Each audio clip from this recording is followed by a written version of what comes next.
زندگی میں سب سے زیادہ بے بس ہم تب ہوتے ہیں جب ہم چاہ کر بھی اپنے آپ کو صحیح ثابت نہیں کر پاتے،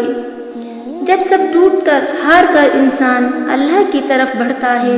پھر وہ انسان اللہ کا نام بار بار دہراتا ہے اور ہر بار یہی کہتا ہے، اللہ آپ کہاں ہیں؟ میں تھک گئی ہوں، میں واپس آ گئی ہوں، میری مدد کرے، مجھے آپ کی ضرورت ہے۔ اللہ میں مان گئی، آپ سے زیادہ کوئی محبت نہیں کر سکتا، اللہ آپ کی قوت اور قدرت کے آگے میں کچھ بھی نہیں، میں اپنی ذات آپ کے سپرد کی، میرے مالک آپ جو چاہیں گی میں وہی کروں گی۔ اللہ کے سامنے میری اوقات کچھ بھی نہیں، اللہ میں تو اپنی ایک ایک سانس کے لیے آپ کی محتاج ہوں، یا اللہ پھر ہمارے میں یہ کیسی اکڑ، پھر کیسی یہ نافرمانی، پھر یہ کیسا تکبر، آپ چاہے تو پل بھر میں آسمان گرا دے، پل بھر میں سب کچھ ریزہ ریزہ کر دے، آپ کے آگے کس کا زور چلتا ہے، دونوں جہاں میں صرف تیرا حکم چلتا ہے۔ یا اللہ میں تھک گئی ہوں اس زندگی سے، ان لوگوں سے، ان بے جان رشتوں سے جنہوں نے مجھے وہاں آزمایا جہاں مجھے ان کی سب سے زیادہ ضرورت تھی، میرے مان بھروسے اور امید کو یوں توڑا گیا جیسے میں کوئی بے جان شے ہوں۔ پتا ہے یہ سب کتنی تکلیف دیتا ہے، یوں لگتا ہے زندگی کو موت آ گئی ہو مگر پھر بھی سانسیں چل رہی ہو۔ یا اللہ میں تنہا ہوں، میری مدد کرے میری رب، مجھے ایسا لگ رہا ہے کہ میں کسی گہرے کالے سمندر میں پھنس چکی ہوں، میرے ارد گرد صرف اندھیرا ہے، صرف اس سمندر کی تیز لہریں سنائی دے رہی ہے۔ یا اللہ میں ڈر رہی ہوں، مجھے خوف ہے یہ لہریں مجھے ڈبو دے گی، مگر میرا یہ ڈر میرا تجھ پہ یقین سے بڑا نہیں ہے، میں تجھ سے نا امید نہیں، میں جانتی ہوں تو مجھے اس سمندر سے نکالے گا۔ یا رب میرا بس تو ہی سہارا ہے، میرے مالک میری مدد کر۔ ہم سمجھتے ہیں کہ اللہ ہمیں سن نہیں رہا، ہمارے ساتھ ہوئی زیادتی کو دیکھ نہیں رہا، حالانکہ اسی تو پل پل کی خبر ہے۔ اللہ ہر بات کا، ہر زیادتی کا جواب دیتا ہے، اور اس کا جواب جب آتا ہے تو سوال ختم ہو جاتے ہیں، مگر وہ جواب بس تب دیتا ہے جب ہم کسی کو زیادتی پہ صبر کر لیتے ہیں،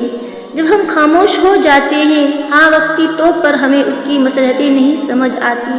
لیکن وقت گزارنے کے ساتھ سب سمجھ آنے لگتا ہے، وہ نہ سمجھ میں آ سکتا ہے نہ تصور میں لایا جا سکتا ہے، اس کی رحمتیں اور اس کی غضب کی اس کی پہچان ہے، اور سب سے بڑھ کر یہ کہ اس کی محبت کی کوئی مثال نہیں، اس کی محبت اس پھول کی خوشبو کی طرح ہے جسے دیکھا جا نہیں سکتا، بس محسوس کیا جا سکتا ہے، اور جب اسے محسوس کرنے لگو گے تو سارے الجھنے سمجھنے لگو گے، اور یاد رکھو تم اسے بھول بھی جاؤ نا وہ تمہیں تب بھی نہیں بھولتا۔ قرآن میں اس رب کی باتیں پڑھو تو عقل دنگ رہ جاتی ہے کہ یہ اللہ اتنی محبت مجھ سے، یا اللہ میں اس قابل نہیں، اور بے شک جب وہ راضی ہو جاتا ہے تو ساری کائنات جھولی میں لا کے رکھ دیتا ہے۔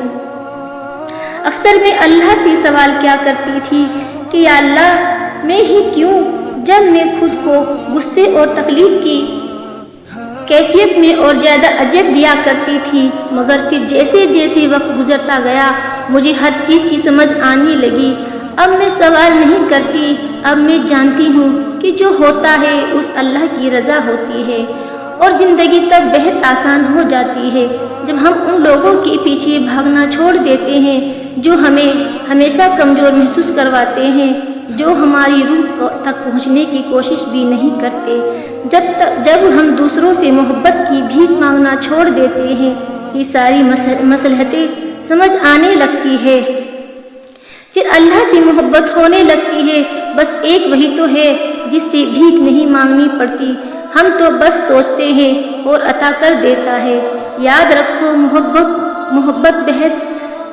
فراخ دل ہوتی ہے، اور محبت کرنے والوں سے نہ محبت مانگنی پڑتی ہے۔ یہ وقت آزمائش کا ہے، تمہاری آنکھیں راتوں کو گیلی ہوگی،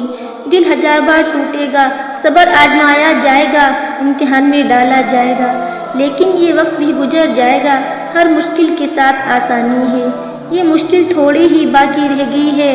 پیارے دنوں کا انتظار بس ختم ہونے والا ہے، جہاں اللہ ہوگا تمہارے ساتھ۔ وہ رب انہی کو دیتا ہے جو اس پر یقین رکھتے ہیں، جہاں مایوسی ہو وہاں ہاتھ خالی رہ جاتے ہیں۔